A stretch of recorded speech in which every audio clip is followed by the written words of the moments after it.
Blessed are the eyes that see what you see. For I tell you, many kings and prophets have desired to see what you see, and have not seen it. To hear what you hear, and have not heard it. I thank you, Father, for hiding these things from the learned and the wise, and revealing them to the innocent and the simple. There's a rough few days ahead for anyone traveling for the holidays. In the Northwest, violent storms have sent trees into houses and onto cars. Heavy snow has been falling in the mountains. Severe thunderstorms and tornadoes are forecast from the deep south to the Ohio Valley as the east heats up to spring-like weather for Christmas. Harsh weather in the west has left communities buried in snow, soaked by heavy rain, and battered by powerful wind. Portland, Oregon today, crews were cleaning up trees blown over in the storm. I heard a loud boom, but didn't really know what it was. And then the whole house, it was like it was on a little trampoline, like it almost bounced. A cookie, everything went flying. The power was still out today for thousands in the Portland area. A line came down near Heather Kermis. The power lines were turning green, blue, orange, and everything was shaking. It was pretty crazy. At Snoqualmie in the mountains outside Seattle, deep and heavy snow stopped traffic. The search for a missing backcountry skier resumed today after being called off yesterday because of weather. Alan Lebissiner of King County Search and Rescue. You see the conditions, it's bad. Avalanche danger is really extreme. The same storm buried the town of Camas, 40 miles from Salt Lake City, under a foot of fresh snow. In California, on the road to Lake Tahoe, mountain traffic came to a near standstill as plows worked to clear the snow. On these roads, trucker Bill Brown is in no hurry. And my only concern is a guy in a four-wheeler who's doing 50 miles an hour in hydroplanes in the rain, and I have to dodge him. In Southern California's Mojave Desert, more than 15 tractor trailers were blown over by winds gusting 60 to 80 miles an hour. In the mountains east of Los Angeles, enough snow fell to open the slopes for night skiing. Another cold storm from up in the Gulf of Alaska is coming toward the west coast. It could bring snow on Christmas Eve to Seattle and Portland, two places that don't usually get a white Christmas. And Nora, we could even get snow on some of the high hills here in the San Francisco area. We saw tragic evidence today of the growing insurgency in Afghanistan. 6 American service members were killed in the worst attack on U.S. forces there in 2015. They were ambushed by a suicide bomber not far from their base in the north. 3 Americans and 3 Afghans were wounded. The American service members were stopped at a local meeting point while on patrol with Afghan forces when a suicide bomber drove a motorcycle packed with explosives into the group. The Taliban took credit for the attack, which happened nearby Bagram Airfield, the largest remaining U.S. military base in Afghanistan. The Pentagon has warned that the insurgents have been gaining strength since the end of the U.S. combat mission. The Taliban has seized control of the strategic Helmand province in the south, as well as getting closer to important cities. National security analyst Michael O'Hanlon just returned from Afghanistan. The threat remains roughly constant. The insurgency is resilient, and we have 100,000 fewer combined forces on patrol across the country. So far this year, 20 American service members have been killed. There have also been 2 American civilian casualties, including 35-year-old aid worker Lisa Akbari. The former U.S. Army researcher was shot in the back of the head while leaving her gym in Kabul on Sunday. Her family told us she had moved there 3 years ago to help Afghan women and children. The Taliban has claimed responsibility for the suicide attack that killed 6 American soldiers in Afghanistan yesterday, making it the deadliest attack on U.S. troops since 2012. The attack comes as the Taliban continues to advance in Afghanistan. The terrorist group took over a strategic district in the Helmand province over the weekend. During a visit to troops in Afghanistan last week, Secretary of Defense Ash Carter admitted things are not going well. The Taliban's advances in some parts of the country, even if only temporary, underscore that this is a tough fight, and it's far from over. Tonight, U.S. military officials are under intensifying pressure to target ISIS militants and officials inside Raqqa, the stronghold in that city in Syria. U.S. military official tells us tonight that Abu Bakr al-Baghdadi, not him, but this man, Abu Bakr al-Baghdadi, the leader of ISIS, is under more pressure, but he's also able to move in and out of the city fairly freely under airtight security. The question of whether to target leaders like him and avoid civilian casualties is weighing heavily inside the White House and on the minds of those who want to be the next commander-in-chief. And we have to warn viewers, some images in this story some might find disturbing.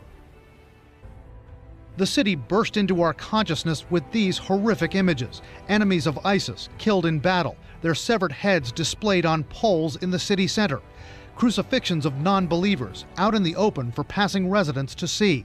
Western journalists can't get into Raqqa, but residents and human rights groups say atrocities are part of life in this ISIS stronghold. The Syrian Observatory for Human Rights tells CNN City Hall in Raqqa houses ISIS administrators, police, and fighters. The New York Times reports the top floors of City Hall are a dorm for fighters. Tonight, a top challenge for U.S. military officials under extreme pressure to intensify their campaign against ISIS in the wake of Paris and San Bernardino, how to target key ISIS leaders and fighters who mix in with the civilian population in Raqqa. They've used them as civilians as human shields. Second, they quarter troops in buildings where there are other civilians as well. They also store weapons in civilian buildings as well. It's a challenge that's been a point of contention in the presidential campaign. Saudi Arabia's relentless airstrikes on Yemen are causing more death and destruction across the country. The death toll from the bombardment of Mukha in Taiz province has risen to 8. 4 people have also been injured. Saudi fighter jets also launched a series of raids on Hama port in Hodeidah province. In retaliation, the Yemeni army and popular committees have targeted Qaza'a camp. Police in Bosnia have detained 11 people suspected of having links with the Islamic State militants fighting in Syria and also in Iraq. Police say the operation was continuing in 13 locations in the wider area of Sarajevo. The prosecutor's office said the operation is targeting 15 suspects who've been investigated for incitement and recruitment for terrorist attacks. Police say they seized evidence of links with Islamic State militants during a search of locations used by suspects, including 2 places of worship and several private homes. Russia says its warplanes have carried out 302 sorties in Syria between December the 18th and 23rd, hitting nearly 1,100 Daesh targets. The Russian Defense Ministry says the destroyed targets include a training camp where there were recruits from Turkey and countries of the Commonwealth of Independent States. Moscow has also rejected a report by Amnesty International which says its bombing of Syria may amount to war crimes because of the number of civilians killed in the attacks. A spokesman for the Russian Defense Ministry says Amnesty's report is, quote, biased and contains unfounded claims. Igor Konashenkov also rejected accusations that Russia is using cluster bombs in Syria. A devastating start to Christmas weekend. At least 8 people are dead after violent storms ripped through the South and Midwest. Nearly 50 million Americans could face more severe storms today. Tornadoes yesterday ripped through at least 5 states. At least 20 twisters have been reported. The storms left at least 40 people hurt. 2 others are still unaccounted for. Weather Channel meteorologist Mike Seidel is in Holly Springs, Mississippi, where a tornado killed a 7-year-old boy. There's a tornado in front of us. Those are the panicked pleas for help from a woman in Mississippi. Trying to figure out which way we need to move. We pulled over. That thing is big. She and her husband survived a day of deadly spring-like storms in the South. See debris rumbling through the northern part of the state. This massive tornado damaged dozens of homes just outside the town of Clarksdale. Tornado! In Holly Springs, a 7-year-old boy was killed when the car he was riding in was tossed into the air. Roads across the Midwest and South were a nightmare. You can see debris flying into the air as one tornado tears through traffic near the Tennessee border, flipping this truck on its side. This driver captured it on her cell phone. In Arkansas, the severe weather knocked out power for more than 3,500 people. And an 18-year-old woman was killed when a tree fell into this home. Rescuers pulled a 1-year-old baby who was with her to safety. The wind was moving, and it moved through very quick. The storms pounded drivers in Missouri with hail, fueled lightning strikes in Indiana and Tennessee, and left significant damage in at least a half a dozen states. I'm just thankful that our lives are saved. The roof came off, and I had my dog. I was holding my dog. I'm lucky to be alive. I get to see my kids. Even in the midst of the destruction, survivors were reminded that possessions can be replaced. I could just hear my windows breaking out of my car. I was blessed. You know, you can buy the things, the toys, you can buy those over, but I can't replace my kids. 2 people are still unaccounted for nearby Benton County, Mississippi. The governor of Mississippi yesterday issued a statement asking for prayers for those impacted by these storms. Benita? Mike Seidel, thank you. Meanwhile, the death toll continues to climb in tornado-ravaged Mississippi. 7 people died in that state, and at least 1 person remains unaccounted for at this hour in Benton County. Now, this tornado was one of many that touched down in northern Mississippi yesterday, where more than 100 homes were destroyed as a result. In China, over 100 million people have been warned to stay indoors as dangerous smog levels persist in major cities, including the capital, Beijing, and the sprawling industrial hub of Tianjin. Air pollution warnings have been issued for roughly 50 cities, including 10 which are on red alert for hazardous smog. Now, the alert has limited vehicles on the road while banning fireworks and outdoor barbecues. Harmful microscopic particles known as the PM2.5 that penetrate deep into the lungs were recorded at their highest at 727 micrograms per cubic meter in Xinjiang. According to the Chinese media, the country's air quality for November and December was at a 3-year low. The problem has forced authorities to order the closure of several factories. Clashes have intensified between Turkish security forces and Kurdish militants in the southeastern city of Diyarbakir. According to Turkish security sources, the conflict began following a bomb attack on troops in the district of Sur. 1 soldier was killed and 7 others, including a civilian, were wounded in the incident. Turkish security forces say the attack was carried out by militants of the Kurdistan Workers' Party, or PKK. Over the past few months, Diyarbakir has been the scene of clashes between PKK militants and the Turkish army. The violence has left hundreds dead on both sides. The Turkish government has pledged to press ahead with operations until the region is purged of militants. Iraqi forces moving through areas of eastern Ramadi where they have pushed back ISIS militants. What's left is a city in rubble, the remains of a tough fight for U.S.-trained Iraqi units, with more to come.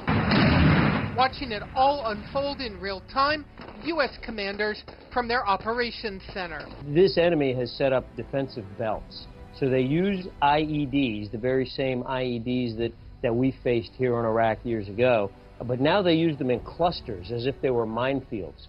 They will rig entire houses to explode.